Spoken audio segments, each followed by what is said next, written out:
ആദ്യം തന്നെ ഞാൻ നിങ്ങളോടൊരു കാര്യം പറയട്ടെ. പലപ്പോഴും ഒരു വീഡിയോ ചെയ്യുന്നത് തന്നെ ഒരുപാട് കഷ്ടപ്പെട്ടിട്ടാണ്. പക്ഷേ ആ കഷ്ടപ്പാടിനനുസരിച്ചുള്ള വ്യൂസോ ലൈക്സോ കമൻസോ ഒന്നും കിട്ടാറില്ല. അതുകൊണ്ട് നിങ്ങൾ ഈ വീഡിയോ കണ്ട് അവസാനിക്കുന്നതിന് മുൻപ് ഇഷ്ടപ്പെടുകയാണെങ്കിൽ ഈ വീഡിയോയ്ക്ക് ഒരു ലൈക്ക് തരിക. വീഡിയോ അവസാനം വരെയും കാണാൻ ശ്രമിക്കുക. ഇനി നിങ്ങൾക്ക് വളരെ തിരക്കാണെങ്കിൽ ദയവായി വീഡിയോ കുറച്ച് സ്പീഡിൽ കണ്ടാൽ മതി. അങ്ങനെ വീഡിയോ പൂർണ്ണമായും കണ്ട് ആസ്വദിക്കാൻ സാധിക്കും. 2004 മലേഷ്യയിലെ സരവാക് സംസ്ഥാനത്ത് അഷ്റ ഹക്കീം എന്നയാളുടെ വീട്ടിൽ രാത്രി 2 മണിക്ക് അപ്രതീക്ഷിതമായി വീടിന്റെ മേൽക്കൂര തകർന്നു വീണു. എന്നാൽ അത്ഭുതകരമായി അദ്ദേഹം രക്ഷപ്പെട്ടു. എങ്ങനെയോ ആ രാത്രി അദ്ദേഹം കഴിച്ചുകൂട്ടി. പക്ഷേ രാവിലെ ആയപ്പോൾ ഈ സംഭവം തനിക്ക് മാത്രമല്ല എന്ന് അദ്ദേഹത്തിന് മനസ്സിലായി. ഗ്രാമത്തിലുള്ള മറ്റുള്ളവർക്കും സമാനമായ സംഭവങ്ങൾ സംഭവിച്ചിരിക്കുന്നു. ചിലരുടെ കൂരകൾ തകർന്നു വീണു, ചിലരുടെ അടുക്കള പൂർണ്ണമായും നശിച്ചു. ഗ്രാമത്തിലെ എല്ലാവരും ആശ്ചര്യത്തിലും ഭയത്തിലുമായിരുന്നു. ഒരു രാത്രി കൊണ്ട് ഇവർക്ക് എന്താണ് സംഭവിച്ചത്? അവർ അന്വേഷണം നടത്തിയപ്പോൾ അടുത്തുള്ള മറ്റൊരു ഗ്രാമത്തിലും ഇതുപോലൊരു ഭീതിജനകമായ സാഹചര്യമാണെന്ന് കണ്ടെത്തി. എല്ലാവരും ഭയന്ന് വിറച്ച് കഴിയുകയായിരുന്നു. എന്നാൽ ഇതെല്ലാം എന്തുകൊണ്ടാണ് സംഭവിച്ചത്? കാരണം അവർ അറിയാതെ ഒരു ഭയാനക ശക്തിയെ ഉണർത്തിയിരിക്കുകയാണ്. ഒരു ദുരന്താത്മാവിനെ അവർ സ്പർശിച്ചു. ഇപ്പോൾ അത് അവരെ രാത്രികളിൽ ഒരിക്കലും സമാധാനമായി ഉറങ്ങാൻ അനുവദിക്കുന്നില്ല. നിങ്ങൾ സോംബി സിനിമകൾ കണ്ടിട്ടുണ്ടാകും. പക്ഷെ ഇന്ന് ഞാൻ പറയാൻ പോകുന്ന ഈ ഒരു മഹാവിനാശം ഒരു യഥാർത്ഥ സംഭവമാണ്, ഒരു കെട്ടുകഥയല്ല. ഇതുവരെയും നമ്മൾ അപ്ലോഡ് ചെയ്ത എല്ലാ വീഡിയോയിൽ നിന്നും ഈ വീഡിയോ കുറച്ച് വ്യത്യസ്തമാണ്, കുറച്ച് സ്പെഷ്യലാണ്. കാരണം എന്താണെന്ന് പിന്നെ പറയാം, അല്ലെങ്കിൽ സസ്പെൻസ് പോകും.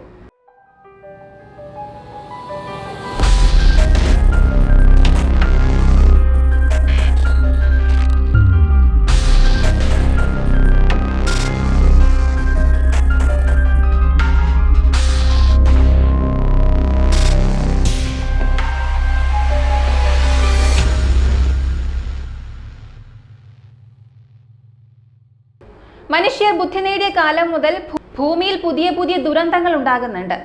നാം ഈ ഇക്കോസിസ്റ്റത്തെ അത്രയും നശിപ്പിച്ചു കഴിഞ്ഞു. അനേകം ജീവജാലങ്ങൾ ഭൂമിയിൽ നിന്നും പൂർണ്ണമായും ഇല്ലാതായി. ഉദാഹരണത്തിന് ഓസ്ട്രേലിയ. ആദ്യകാലം മുതൽ ഓസ്ട്രേലിയ ഒരു ഒറ്റപ്പെട്ട ഭൂഖണ്ഡമായിരുന്നു. അവിടെ അനേകം ജീവജാലങ്ങൾ ലക്ഷക്കണക്കിന് വർഷങ്ങളായി സമാധാനത്തോടെ ജീവിച്ചു. പക്ഷേ ഈ വിദേശികൾ അവിടെ എത്തി അവരുടെ പതാക നട്ടതുവരെയും മാത്രമായിരുന്നു ഇത്. അവർ അവിടെ വന്ന് കൃഷി ആരംഭിച്ചു. അവരുടെ ആടുകളെ സംരക്ഷിക്കാൻ ലോകത്തിലെ ഏറ്റവും നീളമുള്ള വേലി, ഏകദേശം 5600 കിലോമീറ്റർ നീളമുള്ള ഒരു മതിൽ അവർ പണിതു. ലക്ഷ്യം അവിടുത്തെ സ്വദേശിയായ കാട്ടുനായകളിൽ നിന്നും അവരുടെ ആടുകളെ സംരക്ഷിക്കുക. പക്ഷെ അതിന്റെ ഫലമായി ഓസ്ട്രേലിയയുടെ സമ്പൂർണ്ണ ഇക്കോസിസ്റ്റം തന്നെ തകർന്നു. നിരവധി സ്പീഷീസുകൾ നശിച്ചു. ജീവികൾക്ക് മാത്രം അതിന്റെ ഗുണം ലഭിച്ചു. ഉദാഹരണത്തിന് കങ്കാരു, ഇമു. വേലി ഉണ്ടായതുകൊണ്ട് അവയ്ക്ക് വേട്ടക്കാരിൽ നിന്നും കുറച്ച് സംരക്ഷണം ലഭിച്ചു. ബ്രിട്ടീഷുകാർ അവിടുത്തെ പ്രകൃതിയെ പൂർണ്ണമായും തകർത്തു. ആയിരക്കണക്കിന് ജീവിവർഗങ്ങളെല്ലാം നശിച്ചു. ബാക്കി ഉണ്ടായിരുന്നവയെ പോലും യൂറോപ്യൻ വേട്ടക്കാരന്മാർ വെടിവെച്ച് കൊന്നൊടുക്കാൻ തുടങ്ങി. അവിടുത്തെ ജീവജാലങ്ങൾ രക്തക്കണ്ണീർ കരയുകയായിരുന്നു. കാരണം മനുഷ്യർക്ക് അവരുടെ ആടുകളെ മാത്രം രക്ഷിച്ചാൽ മതി. പറയാറുണ്ടല്ലോ, ഭൂമിയിൽ അതിക്രമം കൂടുമ്പോൾ ദൈവം ആരെങ്കിലും അയക്കുമെന്ന്. അതെ, ഇവിടെയും അങ്ങനെയൊന്ന് സംഭവിച്ചു. ഈ വിദേശികൾക്ക് പാഠം പഠിപ്പിക്കാൻ വന്നത് ഇമുക്കളായിരുന്നു. ഇമു എന്നത് ഓസ്ട്രേലിയയിൽ കാണപ്പെടുന്ന ഒരു വലിയ പക്ഷിയാണ്. അവ പറക്കാൻ കഴിയാത്ത പക്ഷികളിൽ ഒന്നാണ്. ഒട്ടക പക്ഷിക്ക് ശേഷം ലോകത്തിലെ 2ാമത്തെ വലിയ പക്ഷി എന്ന് വേണമെങ്കിൽ പറയാം. ഇവരുടെ വലിയ കൂട്ടം വയലുകളിൽ കയറി വിളവുകൾ നശിപ്പിച്ചു. ഭക്ഷണം തിന്നുകയും അവരുടെ ശക്തമായ കാലുകൾ കൊണ്ട് കൃഷിയിടങ്ങൾ തകർക്കുകയും ചെയ്തു. അതുമാത്രമല്ല, മനുഷ്യരോടും നേരിട്ട് ഏറ്റുമുട്ടി അവർക്കും പരിക്കുകൾ നൽകാറുണ്ടായിരുന്നു. അവസാനം ഇതെല്ലാം സഹിക്കാനാകാതെ ബ്രിട്ടീഷ് സൈന്യം തന്നെ രംഗത്തെത്തി. അവർ മെഷീൻ ഗണ്ണുകൾ ഉപയോഗിച്ച് ഇമുക്കൾക്കെതിരെ തുടർച്ചയായ ആക്രമണം ആരംഭിച്ചു. 38 ദിവസങ്ങളോളം നീണ്ടുനിന്ന ഈ യുദ്ധം ഇമു വാർ എന്ന പേരിലാണ് അറിയപ്പെട്ടത്.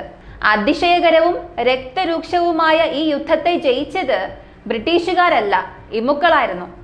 അതെ, ഇമുക്കൾ വളരെ എളുപ്പത്തിൽ തന്നെ ബ്രിട്ടീഷ് സൈന്യത്തെ തോൽപ്പിച്ചു. മനുഷ്യരും മൃഗങ്ങളും തമ്മിൽ നടന്ന ചരിത്രത്തിലെ അപൂർവമായ യുദ്ധങ്ങളിൽ ഒന്നായിരുന്നു ഇത്. ഇവിടെ വിജയിച്ചത് മനുഷ്യരല്ല, മൃഗങ്ങളായിരുന്നു. പ്രകൃതിയോട് കളിച്ചാൽ പ്രകൃതിക്ക് മറുപടി നൽകാൻ കഴിയും. അവയ്ക്കറിയാം. ഇപ്പോ ഞാൻ എന്തിനാണ് ഇതെല്ലാം പറയുന്നത് എന്നായിരിക്കും ഒരുപക്ഷെ നിങ്ങൾ ചിന്തിക്കുക. ശാന്തമായിരുന്നാൽ മതി. ഇനി ഞാൻ പറയാൻ പോകുന്നത് നിങ്ങളെ തീർച്ചയായും വിറപ്പിക്കും. 1950കളുടെ അവസാനം മലേഷ്യയിലെ സരവാക് പ്രദേശത്ത് മലേറിയ കാരണം ആളുകൾ അതിവേഗം മരിക്കാൻ തുടങ്ങി. ഈ വാർത്ത WHO എത്തിയപ്പോൾ അവർ വിമാനങ്ങൾ ഉപയോഗിച്ച് അവിടെ ചില മരുന്നുകൾ തളിച്ചു. ആ മരുന്നിന്റെ പേര് DDT. ഇന്ന് ഇന്ത്യ ഉൾപ്പെടെ നിരവധി രാജ്യങ്ങളിൽ ഈ DDT നിരോധിച്ചിരിക്കുകയാണ്. കാരണം അതിന് വളരെ അപകടകരമായ വിഷഫലങ്ങൾ ഉണ്ടെന്നാണ് പിന്നീട് കണ്ടെത്തിയത്. പക്ഷേ 1940-50 കാലഘട്ടത്തിൽ ഈ DDT വൻതോതിൽ ഉപയോഗിച്ചിരുന്നു. അന്നത്തെ ഗവേഷകർക്ക് അതിന്റെ സൈഡ് എഫക്ട്സ് ഒന്നും അറിയില്ലായിരുന്നു. മറിച്ച് ഇത് കീടങ്ങളെ നിമിഷങ്ങൾക്കകം ഇല്ലാതാക്കുന്ന ഒരു അത്ഭുത വസ്തുവാണെന്ന് എല്ലാവരും കരുതി. അത്രയും മാത്രമല്ല, ആളുകളെ വീടുകളിൽ സ്ഥിരമായി DDT സ്പ്രേ ചെയ്യാൻ പോലും ഗവൺമെന്റ് പ്രോത്സാഹിപ്പിച്ചു. മലേറിയ നിയന്ത്രിക്കാൻ വിമാനങ്ങളിൽ നിന്ന് പോലും ഇത് തളിക്കപ്പെട്ടു.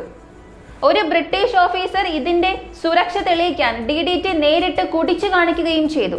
അത്രയും വലിയൊരു മണ്ടത്തരം ചെയ്തു. എന്തായാലും അവരുടെ ആ മിഷൻ വിജയിച്ചു. മലേറിയ കേസുകൾ ഗണ്യമായി കുറഞ്ഞു. പക്ഷെ അതിനുശേഷം സംഭവിച്ചത് ആരും ഒരിക്കലും സങ്കല്പിക്കാത്തതായിരുന്നു. ഗ്രാമവാസികളുടെ വീടുകളുടെ മേൽക്കൂരകൾ പെട്ടെന്ന് തകർന്നു വീഴാൻ തുടങ്ങി. DDT സ്പ്രേ ചെയ്തതും മേൽക്കൂരകൾ തകർന്നു വീണതും തമ്മിൽ എന്താണ് ബന്ധമെന്ന് ചോദിക്കാം. ഞാൻ പറയാം. കാര്യം ഇങ്ങനെയായിരുന്നു. DDT കാരണം കൊതുകുകൾ മാത്രം അല്ല, പാരാസിറ്റിക് വാസ്പുകൾ അഥവാ ഒരു തരം ഈച്ചകൾ പോലും മരിക്കാൻ തുടങ്ങി. ഈ പാരാസിറ്റിക് വാസ്പ് എന്നത് മറ്റ് കീടങ്ങളുടെ ശരീരത്തിനുള്ളിലോ മുകളിലോ മുട്ടയിടുന്ന ഒരു പ്രത്യേക തേനീച്ച അല്ലെങ്കിൽ ഒരു വണ്ടിന്റെ വിഭാഗമാണ്. ഇവയും മരിക്കാൻ തുടങ്ങി. അതിനുശേഷം എന്ത് സംഭവിച്ചു എന്നറിയണ്ടേ? കാറ്റർപില്ലറുകളുടെ അഥവാ പുഴുക്കളുടെ എണ്ണം നിയന്ത്രണം വിട്ട് വർദ്ധിച്ചു. ആ പുഴുക്കൾ മുഴുവൻ ഗ്രാമത്തെയും തകർക്കാൻ തുടങ്ങി. കാരണം ഗ്രാമങ്ങളിലെ വീടുകളുടെ മേൽക്കൂരകളെല്ലാം ഈ മരം ഉപയോഗിച്ചാണ് നിർമ്മിച്ചിരുന്നത്. അവയെ ഇവ ചവച്ച് തിന്നുകയായിരുന്നു. പക്ഷേ ദുരന്തം അവിടെ അവസാനിച്ചില്ല. ഈ വിഷബാധിതമായ കീടങ്ങളെ ചെറിയ പല്ലികൾ തിന്നു. ഈ പല്ലികളെ പൂച്ചകൾ ഭക്ഷിക്കാൻ തുടങ്ങി. ഫലമായി DDTയുടെ വിഷം പൂച്ചകളിലേക്കും പകരാൻ തുടങ്ങി. ഒടുവിൽ ആ പ്രദേശത്ത് പൂച്ചകൾ ഓരോന്നായി മരിച്ചു തുടങ്ങി. പൂച്ചകൾ ഇല്ലാതായതോടെ അവിടെ അരങ്ങേറ്റം കുറിച്ചത് മറ്റൊരു ഭീകരതയായിരുന്നു. അതിനുശേഷം എലികൾ അവരുടെ സാമ്രാജ്യം പടർത്താൻ തുടങ്ങി. അവയുടെ എണ്ണം നിയന്ത്രണം വിട്ട് വർദ്ധിച്ചു. കാരണം അവയെ വേട്ടയാടുന്ന ജീവികൾ, പൂച്ചകൾ അവിടെ ഉണ്ടായിരുന്നില്ല. അങ്ങനെ ഈ ഭീകരർ തുറന്ന് പറന്ന് അവരുടെ ഭരണം ആരംഭിച്ചു. ചില സംഘങ്ങൾ വീടുകളുടെ പുറത്തും ചിലത് വീടുകളുടെ അകത്തും ഭീതി പരത്തി. അടുക്കളകളിൽ, ഡ്രോയറുകളിൽ, കമ്പളത്തിനുള്ളിൽ, ടോയ്ലറ്റിൽ, എന്തിന് സ്വപ്നങ്ങളിൽ വരെ. കുടിക്കാനുള്ള വെള്ളം പോലും അശുദ്ധമായി. ഭക്ഷണം കഴിക്കാനാകാത്ത അവസ്ഥ. അതുമാത്രമല്ല, ഇവർ നിരവധി രോഗങ്ങളും പടർത്താൻ തുടങ്ങി. ചില എലികൾ അത്യന്തം ഭീകരമായ രോഗങ്ങൾ വ്യാപിപ്പിച്ചു. ഗ്രാമവാസികൾ കരുതിയത് DDT ഉപയോഗിച്ചാൽ മലേറിയയിൽ നിന്നും മോചനം ലഭിക്കുമെന്നായിരുന്നു. പക്ഷേ DDT അവരെ ഒരു പുതിയ ദുരന്തത്തിലേക്ക് തള്ളിവിട്ടു. ഒരു പുതിയ മഹാമാരിയുടെ പടിയിലാക്കി. അതോടൊപ്പം വീടുകളുടെ മേൽക്കൂരകൾ പോലും തകർന്ന് തുറന്ന ആകാശം കാണിച്ചു. ഇത്രയും സംഭവിച്ചതിന് ശേഷം ഗ്രാമവാസികൾ വീണ്ടും WHO സമീപിച്ചു. ഞങ്ങളെ ഇതെന്ത് കുടുക്കിലാണ് നിങ്ങൾ ആക്കിയത് എന്ന് ചോദിച്ചു. ഈ ദുരന്തത്തിൽ നിന്നും ഞങ്ങളെ രക്ഷിക്കണമെന്നും പറഞ്ഞു. അതിനുശേഷം വേൾഡ് ഹെൽത്ത് ഓർഗനൈസേഷനും ബ്രിട്ടീഷ് സർക്കാരും ചേർന്ന് ലോകം ഇതുവരെ കണ്ടിട്ടില്ലാത്തൊരു നീക്കം നടത്തി. കാരണം ഇനി ആ എലി സൈന്യത്തെ നേരിടാൻ ഒരു പ്രത്യേക പാരാകമാൻഡോ യൂണിറ്റ് തയ്യാറാക്കുകയായിരുന്നു. എലികളെ ഇല്ലാതാക്കാൻ പ്രത്യേക പരിശീലനം നേടിയ ഓഫീസർമാരടങ്ങിയ ഒരു യൂണിറ്റ്. അവർ ഈ ദിവസത്തിനായി കാത്തിരുന്നുവെന്ന പോലെ തോന്നി. കാരണം ഈ സ്പെഷ്യൽ യൂണിറ്റ് എലികളെ വെറുതെ കൊല്ലാൻ മാത്രമല്ല, പൂർണ്ണമായും തകർക്കാനാണ് എത്തിയത്. ബ്രിട്ടീഷ് റോയൽ ആർമിയുടെ വിമാനം സിംഗപ്പൂരിൽ നിന്നും മലേഷ്യയിലെ ബോർണിയോ ദ്വീപിലേക്ക് പറന്നുയർന്നു. സൈനികർ പാരഷൂട്ടുകൾ ധരിച്ചു. എല്ലാ തയ്യാറെടുപ്പുകളും പൂർത്തിയായി. ഇനി ബാക്കി നിൽക്കുന്നത് ഈ ദൗത്യത്തിന് ഒരു പേര് നൽകുന്നതായിരുന്നു. ബ്രിട്ടീഷ് റോയൽ മിലിറ്ററി ഈ ഓപ്പറേഷൻ നൽകിയ പേര് ഓപ്പറേഷൻ ക്യാറ്റ് ഡ്രോപ്പ്. അങ്ങനെ ഓപ്പറേഷൻ ആരംഭിച്ചു. 14,000 പൂച്ചകളെ പാരഷൂട്ടുകൾ ഉപയോഗിച്ച് സെരവാക് ദ്വീപിലേക്ക് എയർ ഡ്രോപ്പ് ചെയ്തു എന്നാണ് കഥ പറയുന്നത്. പിന്നീട് അവിടെ നേരത്തെ തന്നെ തയ്യാറായി നിന്നിരുന്ന സൈനികർ ഈ പൂച്ചകളെ അവരുടെ മിഷനിലേക്ക് അയച്ചു. വളരെ പെട്ടെന്ന് തന്നെ ഈ ക്യാറ്റ് ആർമി എലികളെ വേട്ടയാടാൻ തുടങ്ങി. എലികളുടെ തലവൻ അടിയന്തരാവസ്ഥ പ്രഖ്യാപിച്ചു. മുഴുവൻ പ്രദേശവും റെഡ് അലർട്ടായി. ഈ ശബ്ദം കേൾക്കുമ്പോൾ തന്നെ എലികളുടെ ആത്മാവ് വരെ വിറയ്ക്കാൻ തുടങ്ങി. അവർ രക്ഷപ്പെടാൻ ഒരുപാട് ശ്രമിച്ചു. പക്ഷേ ഈ സ്പെഷ്യൽ ക്യാറ്റ് ഫോഴ്സ് ഒരു രക്തപാത തന്നെ സൃഷ്ടിച്ചു. ഏതാനും ആഴ്ചകൾക്കുള്ളിൽ തന്നെ എലികൾ കീഴടങ്ങി. അങ്ങനെ ഈ മ്യാവൂ സൈന്യം എലികളുടെ ഭീകരതയ്ക്ക് അറുതി വരുത്തി. മിഷൻ വിജയകരമായി പൂർത്തിയായി. പൂച്ചകൾക്ക് സമാധാനത്തിനുള്ള നോബൽ സമ്മാനമായി പാൽ നൽകി. എലികളെ പൂർണ്ണമായും കീറി മുറിച്ചു. പക്ഷേ ഇത്രയും വേഗം സന്തോഷിക്കണ്ട. ഇതുപോലൊരു കഥ നിങ്ങൾ മുൻപ് യൂട്യൂബിൽ കേട്ടിട്ടുണ്ടാകും. പക്ഷേ മുഴുവൻ സത്യവും പലരും പറഞ്ഞിട്ടില്ല. ഇപ്പൊ യഥാർത്ഥ കഥ ഞാൻ നിങ്ങളോട് പറയാം. ബ്രിട്ടീഷ് റോയൽ എയർഫോഴ്സ് പൂച്ചകളെ എയർഡ്രോപ്പ് ചെയ്തു എന്നുള്ളത് സത്യമാണ്. പക്ഷേ 14,000 അല്ല, വിമാനത്തിൽ നിന്നും വെറും 20-30 പൂച്ചകളെയാണ് ഇറക്കിയത്. എന്നാൽ ആ കുറച്ച് പൂച്ചകൾ തന്നെ അവിടെ വലിയ രീതിയിൽ പെരുകി. അവരുടെ ജനസംഖ്യ വേഗത്തിൽ വർദ്ധിച്ചു. അതിന്റെ ഫലമായി കുറച്ച് മാസങ്ങൾക്കുള്ളിൽ തന്നെ എലികളുടെ എണ്ണം കുറയാൻ തുടങ്ങി. ഇതിന് തെളിവുകളും ഉണ്ടായിരുന്നു. 1960 മാർച്ച് സിംഗപ്പൂരിൽ 30 പൂച്ചകളെ ആവശ്യമാണ്. ആരെങ്കിലും സംഭാവന ചെയ്യാൻ ആഗ്രഹിക്കുന്നുവെങ്കിൽ അവരുടെ പൂച്ചകളെ കൊണ്ടുവരിക എന്നൊരു വാർത്ത പ്രസിദ്ധീകരിച്ചു. അതുമാത്രമല്ല, ഫ്ലൈറ്റ് ഓപ്പറേഷൻ റെക്കോർഡ് ബുക്കിലും 20-ലധികം പൂച്ചകളെ എലികളെ നേരിടാൻ കൊണ്ടുപോയി എന്ന് രേഖപ്പെടുത്തിയിരുന്നു. പിന്നീട് മറ്റൊരു സത്യവും പുറത്തു വന്നു. DDT കാടുകളിൽ വലിയ പ്രശ്നമുണ്ടാക്കിയില്ല. പക്ഷേ വീടുകളിൽ അതിന്റെ ആഘാതം കൂടുതലായിരുന്നു. കാരണം അവിടെ അവർ അധികമായി DDT സ്പ്രേ ചെയ്തിരുന്നു. അതിന്റെ ഫലമായി തേനീച്ചകൾ മരിച്ചു. പിന്നെ കാറ്റർപില്ലറുകളുടെ നിയന്ത്രണം വിട്ട് വർദ്ധിച്ചു. അവ ഗ്രാമവാസികളുടെ കുടിലുകൾ തിന്നു തുടങ്ങി. പക്ഷെ ആ സമയത്ത് പൂച്ചകൾ മരിച്ചു എന്നുള്ളതും സത്യമാണ്. പക്ഷേ അത് പല്ലികളെ തിന്നതുകൊണ്ടല്ല. പൂച്ചകൾക്ക് സ്വന്തം ശരീരം നക്കുന്ന ഒരു ശീലമുണ്ടല്ലോ. DDT സ്പർശിച്ച ശരീരം അവ നക്കിയപ്പോൾ വിഷം അവയുടെ വയറ്റിലേക്ക് ചെന്നു. പിന്നെ അവ മരിച്ചു. അപ്പൊ ചോദ്യം, ഈ പൂച്ചകളെ ഡ്രോപ്പ് ചെയ്യാനുള്ള ഒരാശയം എങ്ങനെ വന്നു? കാരണം ബ്രിട്ടീഷ് എയർഫോഴ്സ് ഇതിനു മുൻപ് ഇത്തരമൊരു പരീക്ഷണം നടത്തിയിരുന്നു. 1954 അവർ 2 പൂച്ചകളെ സിംഗപ്പൂരിൽ പാരഷൂട്ടിലൂടെ ഇറക്കി പരീക്ഷിച്ചിരുന്നു.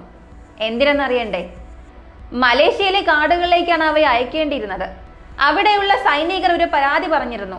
എലികൾ അവരുടെ ഭക്ഷണ സാധനങ്ങൾ നശിപ്പിക്കുകയാണെന്ന്. അവസാനം അവർ അതും നടത്തി. ഈ കഥയുടെ പാഠം എന്താണ്? നാം പ്രകൃതിയോട് കളിക്കുകയാണ്. ഇപ്പോഴുള്ള ജീവിവർഗങ്ങളിൽ പലതും ഭാവിയിൽ ഭൂമിയിൽ നിന്നും പൂർണ്ണമായും ഇല്ലാതാകാനിരിക്കുകയാണ്. ചിലത് ഇതിനകം തന്നെ ഇല്ലാതായി കഴിഞ്ഞു. പ്രകൃതിക്ക് മനുഷ്യനെ നിയന്ത്രിക്കാനുള്ള മാർഗമുണ്ട്. പക്ഷെ മനുഷ്യന്റെ അതിയായ ലാഭലോഭത്തിന് മരുന്നില്ല. നാം നമ്മുടെ സ്വന്തം ഗ്രഹത്തെ തന്നെ കൊല്ലുകയാണ്. സത്യത്തെ നേരിട്ടേ മതിയാകൂ. പ്ലാനറ്റ് ബി എന്ന ഒരു ഭൂമി ഇല്ല. പ്രകൃതിയുടെ സന്തുലിതാവസ്ഥ തകർത്താൽ അതിന്റെ പ്രത്യാഘാതം മനുഷ്യർക്ക് തന്നെ തിരിച്ചടിയാകും. ഒരു പ്രശ്നം പരിഹരിക്കാനായി പ്രകൃതിയിൽ അനാവശ്യമായി ഇടപെട്ടാൽ അതിനേക്കാൾ വലിയ ദുരന്തങ്ങൾ ഉണ്ടാകും. മനുഷ്യന്റെ അതിയായ ലാഭലോഭവും പ്രകൃതിയോടുള്ള അനാസ്ഥയും ഒടുവിൽ ഭൂമിയെയും മനുഷ്യരെയും തന്നെ അപകടത്തിലാക്കും. പ്രകൃതിയെ സംരക്ഷിച്ചാൽ മാത്രമേ പ്രകൃതി നമ്മെ സംരക്ഷിക്കൂ. ഈ ഒരു വ്യത്യസ്തമായ സംഭവത്തെക്കുറിച്ചുള്ള നിങ്ങളുടെ അഭിപ്രായം എന്താണ്? ഇതിനു മുൻപ് നിങ്ങൾ ഈ സംഭവം കേട്ടിട്ടുണ്ടോ? അതായത് എലികളെ നശിപ്പിക്കാനായി പൂച്ചകളെ എയർഡ്രോപ്പ് ചെയ്ത ഈ ഒരു സംഭവം. അങ്ങനെയാണെങ്കിൽ നിങ്ങൾക്കത് കമന്റിൽ പറയാം. ഇനി ഞാൻ ഈ കഥയിൽ വിട്ടുപോയ മറ്റെന്തെങ്കിലും കാര്യങ്ങൾ ഉണ്ടെങ്കിൽ അതും നിങ്ങൾക്ക് കമന്റിൽ പറയാം. അടുത്ത ഏത് തരത്തിലുള്ള കോണ്ടന്റ്സ് ആണ് നിങ്ങൾക്ക് വേണ്ടത് അതും നിങ്ങൾക്ക് കമന്റിൽ തന്നെ പറയാം. മറ്റൊരു വീഡിയോയുമായി വീണ്ടും കാണാം.